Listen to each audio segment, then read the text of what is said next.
She had the perfect life, CEO of her husband's empire. Glamorous, respected, envied. But behind closed doors, she was nothing more than a ghost in her own marriage. 私と一緒に出張に行かない？出張ですか？泊まりになるけど、いい経験になると思うの。わかりました。ぜひお願いします。よろしくね。はい。He cheated.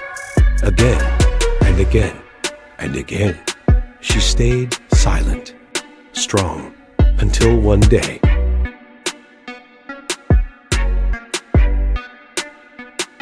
Then he walked in, and everything changed.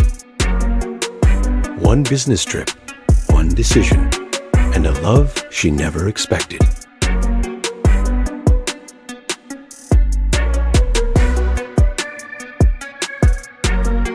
She was married to a millionaire, then fell for her employee.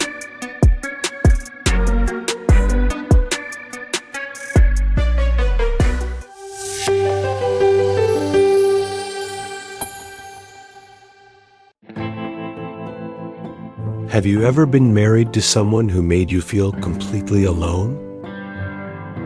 Lavra was. To the outside world, she had it all.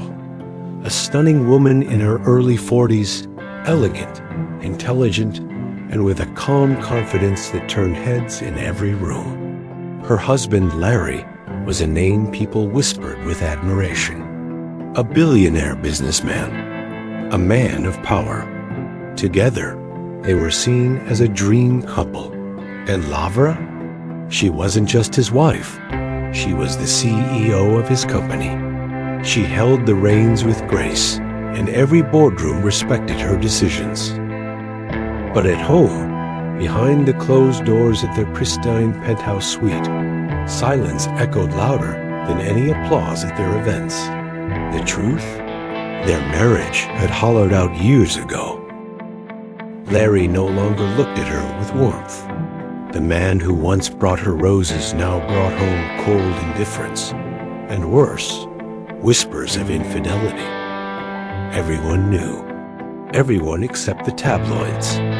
Young models, secretaries, even a barista once. All rumored to have caught his fleeting affection. Laura didn't scream.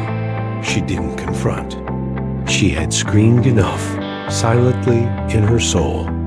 And now she had learned to survive, to wear a smile at galas, to shake hands, to play the part. She had long accepted that her marriage was a contract, a branding deal dressed up in rings and vows. But loneliness? It doesn't care about status. It creeps in, even in the softest beds, even surrounded by marble walls and sparkling chandeliers. And it was in that loneliness that Michael appeared. He was new, young, not much older than 30, a brilliant addition to the tech division. Tall, soft-spoken, with kind eyes that didn't linger, didn't analyze, just listened. He reminded Lavra of something she hadn't felt in years, calm. At first, he was just another employee. She nodded at him during meetings, acknowledged his proposals, and noted his quiet determination.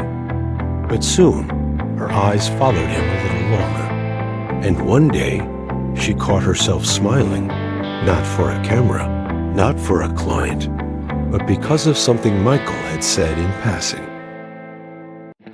He treated her like a person, not a title, not Larry's wife, not the boss, just Lavra. And that, perhaps, was the most dangerous thing. She found herself stopping by his office more often. Nothing inappropriate, not yet. Just friendly conversations about productivity, ideas, weekend plans. She would laugh. He would smile. Their eyes would hold for just a second longer than they should, but never too long. Michael was respectful, almost frustratingly so. But Lavra? Her heart was starting to betray her logic. It was subtle, the way emotions crawl in when you're not looking. One evening, she stood in front of her vanity mirror, adjusting her earrings before a corporate dinner.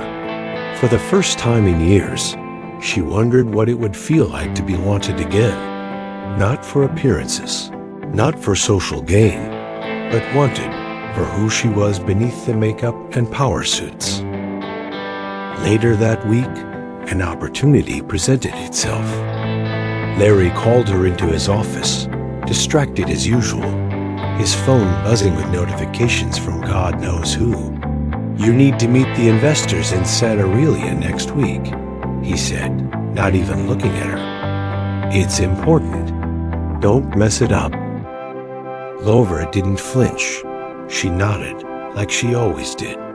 But as she walked out, her heart pounded with something she hadn't felt in a long time: anticipation. She knew who she wanted to take with her: Michael. It was purely professional. On paper, he had insights into the tech product they were proposing. No one would question it. And Michael, of course, agreed politely. He was eager to contribute, eager to prove himself. He had no idea what this trip would come to mean. Laura arranged everything: the flight, the meetings, and yes, the hotel. 2 separate rooms, naturally, but she made sure they were close. Made sure the evening before the pitch was free, no schedules, no obligations. That night, she stood in front of her hotel mirror, once again wondering if she was beautiful, not powerful, not impressive, just beautiful. She knocked on Michael's door around 8. "Join me for a drink?" she asked, her voice casual, hiding the storm inside. He hesitated only slightly before nodding. They sat at the hotel bar, surrounded by strangers and dim lights, jazz playing softly in the background. They talked not about work, not about Larry, not about anything expected. Just talked about old dreams, favorite books, childhood fears, about the quiet pain of being invisible in a world full of people. Lavra had only intended to relax, to enjoy a few laughs. But as the alcohol loosened her tongue, she said it, what she'd buried for too long. "I feel like I don't exist at home," she whispered, "like I'm just furniture. Pretty, well-placed furniture." Michael looked at her, not with pity, but with something more complicated, a kind of ache. "You shouldn't feel like that," he said softly. She leaned her head on his shoulder, just for a second, just to feel warmth. "I haven't felt this safe in years," she murmured. Her hand brushed his, her heart pounded. The noise of the bar faded. In that moment, she wasn't a CEO. She wasn't someone's wife. She was just a woman, longing for someone to see her. And in Michael's silence, she heard 1,000 unspoken words. But he didn't move. He didn't touch her back. Not yet. He sat still, steady, respectful. But even he couldn't deny something had begun. Something neither of them could stop now. The next morning, Lavra woke up earlier than usual. The sun filtered through the thin hotel curtains, casting a warm golden hue over the room. She stood at the window for a long time, watching the city slowly wake up.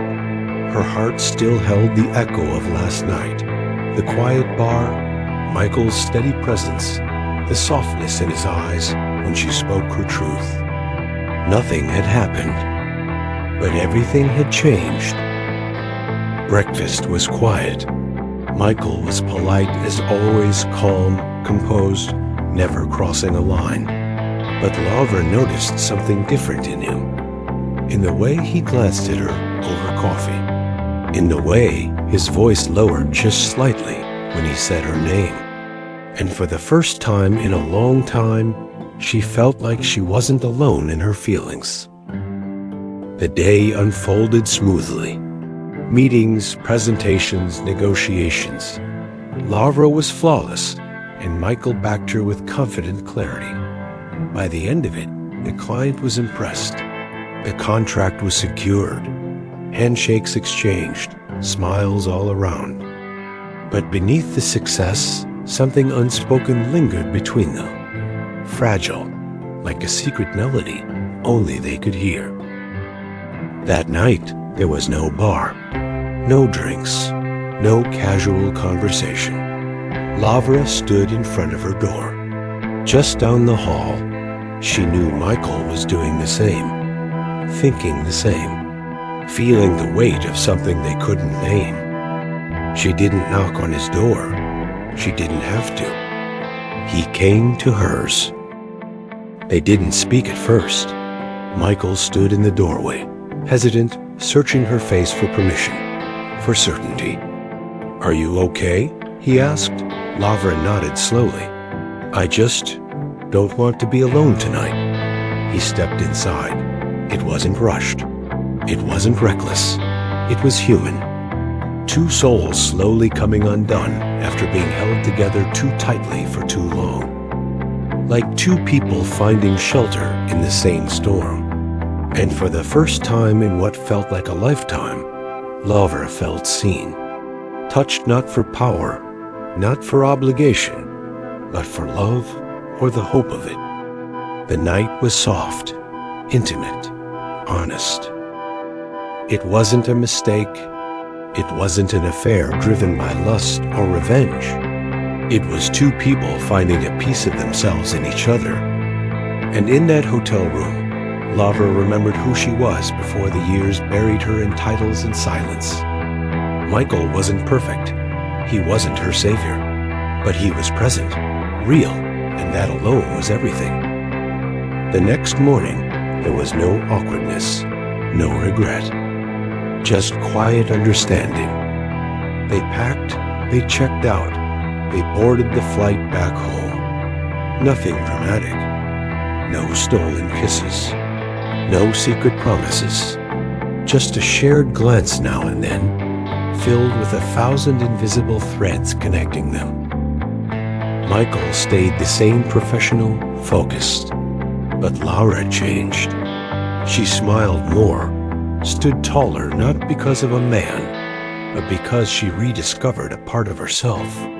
Their connection remained quiet and unspoken, yet undeniable.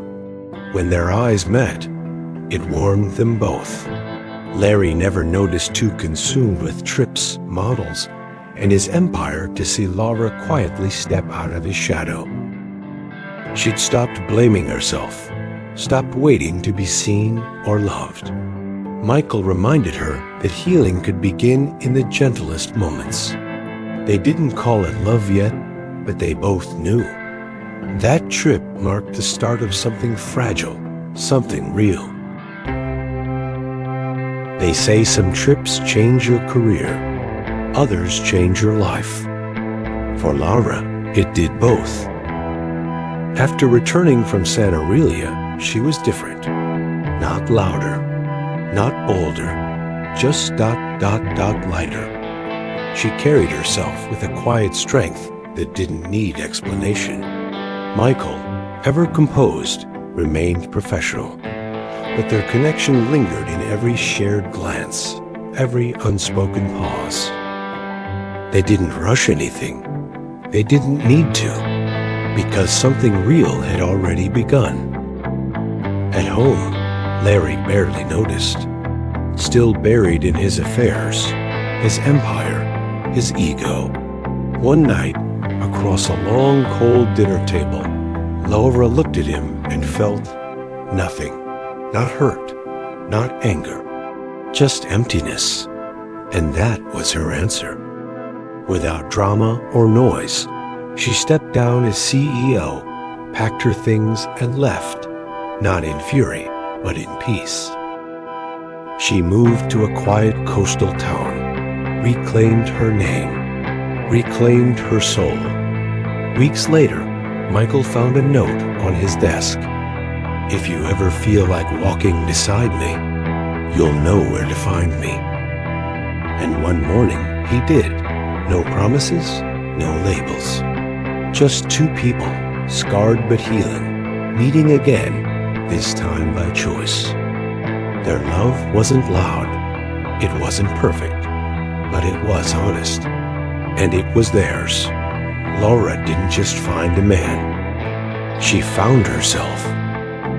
Because sometimes the bravest thing you can do is walk away from what doesn't love you and open the door to what finally does.